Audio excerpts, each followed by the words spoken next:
जय मिथिला। हम गुंजन ठाकुर अपने समस्त मिथिलावासी संग पूरा बिहार के हम गुंजन ठाकुर गोर लगै छी, संगे अपना चैनल पर मैं स्वागत करै छी। चर्चा करब जे काल्हिखना हमरा किछु एगो बिहारसँ एखन जे कम्प्लेन सब होइ छै, किछु बिहारके जनतासँ फोन केलथि जे बिहार में जे सरकार 125 यूनिट जे बिजली फ्री देलकैए, तकरा बाद में जे बिहारक जे स्थिति छै बिजली के वो बहुत चरमरा गेलैए। जे बिजली के जे कटआउट छै पहले ठीक ठाक छलै, और जहिया से 125 यूनिट फ्री देलकैए तो मुश्किल से 4 घंटा लाइट रहैत अछि। ये हमरा बिस्फी से कंप्लेन एल है, बिस्फी के मुरलिया चक से। बिस्फी ब्लॉक के जे मुरलिया चक अछि, नहासूत्री पंचायत में अबै छै। नहासूत्री पंचायत के मुरलिया चक के मुइन टोल से किछु लोग गोटे फोन केलथि है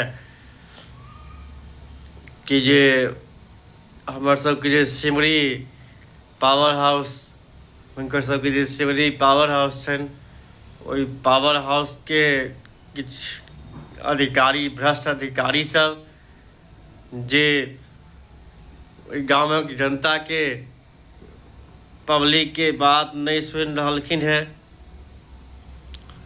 ई अधिकारी सब केवल नौकरी लऽ कऽ अपन कुर्सी पर से बैस कऽ तनख्वाह उठा रहल छथि, लेकिन जनता के कोनो सुनवाई नहीं छै। जनता परेशान छै। सरकार एक तरफ कह रही है 125 यूनिट बिजली फ्री छै, तो फ्री होवा के कारण कि पूरा बिहार में लाइन देवे नहीं करिए, कतौ बिजली फ्री दऽ के लाइन काटि देबै। हाँ, ये कोन प्रकारे बिजली देल जा रहल अछि। लोग परेशान, उम्हर बेनीपट्टी के सेहो बहुते लोग परेशान छथि।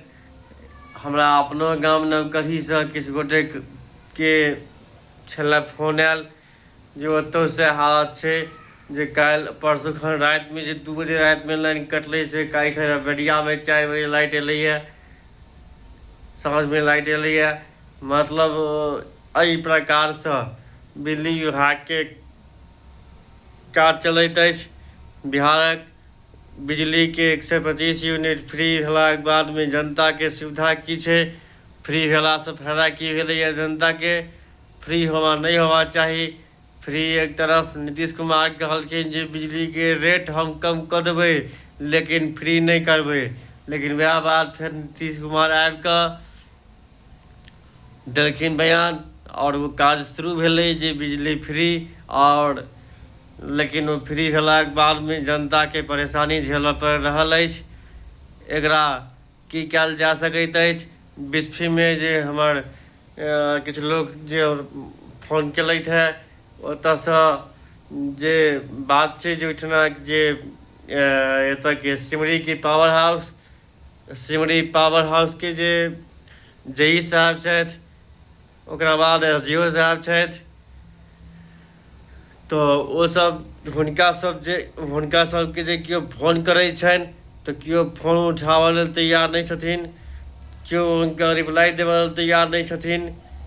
ओहिठुना जनता सब परेशान छथि, और हुनका सबके लाइट नहीं भेट रहल छनि। दिनक दिन 2-2 दिन लाइन कटि रहल अछि। एहि प्रकारे लाइट के व्यवस्था चलैत अछि। तऽ ओहिठुनाक जेई साहब, ओहिठमाक SDO साहब की करै छथि, वो फोन किया नहीं उठा रहलखिन है? नहीं फोन उठाबऽके छनि तऽ कम से कम काज सही करथि। काज किया नहीं सही कर रहलखिन है? ओकर लाइट के व्यवस्था किया नहीं भऽ रहलैए? जनता के लाइट किया नहीं भेट रहल छै? एहि के लेल पूरा जनता जे परेशान छै। तऽ अगर एहि प्रकारे लाइन देल जेतै तो जनता आक्रोशित है। जनता आक्रोशित अगर पावर हाउस पर में अगर कार्रवाई शुरू कल गए तो तकरा बाद फिर सरकारी कर्मचारी से लकर ऊपर तक तमाम अधिकारी कहथिन जी जनता पागल भ गई है, जनता के ऊपर में FIR भ जेते, जनता के जेल हेते। लेकिन आई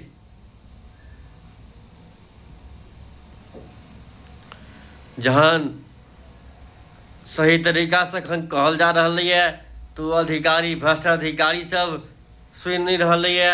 ओतऽ के जे लोकल ओतऽ के सरकारी मिस्त्री है वो किया नहीं सुनि रही है। जे और संगे जते का लाइट भेटतो है ओहिमे डीम रहे छै, बिजली पूर्ण तरीका से नहीं भेटे छै। और जते का लाइट भेटे छै ओतबो काल ने ओकर कोनो वोल्टेज नहीं भेटैत अछि, डिम भेटैत अछि, डिम वोल्टेज भेटैत अछि, बढ़िया वोल्टेज नहीं प्राप्त भ रहल छै। एहि प्रकारे हमरा कंप्लेन कल भेटल रहा BSP से। 2 दिन पहले बेनीपट्टी के सेहो कंप्लेन आयल छल। ताहि प्रकारे जहाँ तहाँ से लोग सब कहै छै जे एना एना बात चलै छै। हम तो फिलहाल छी नहीं होता, लेकिन ई आवाज ई वीडियो अपने सब गोटे एकरा शेयर करी और अधिकारी तक पहुँचबाक कोशिश करी जे वो भ्रष्ट अधिकारी जे सुतल अधिकारी सब अछि ओ जाग कऽ अपन काज केनाइ शुरू करत।